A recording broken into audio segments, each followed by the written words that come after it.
Pasangan Yance Weno dan Syarif Bakri kini penuhi syarat daftar maju Pilwakot Ambon.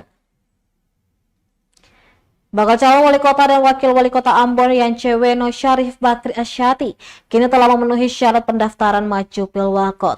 Pasalnya mereka telah mendapatkan dukungan dari total 3 partai politik, yaitu Partai Persatuan Pembangunan atau P3, Partai Persatuan Indonesia Perindo, dan terakhir Partai Kebangkitan Bangsa atau PKB. Dengan begitu, keduanya siap mendaftar ke Komisi Pemilihan Umum sebagai calon wali kota dan wakil wali kota Ambon.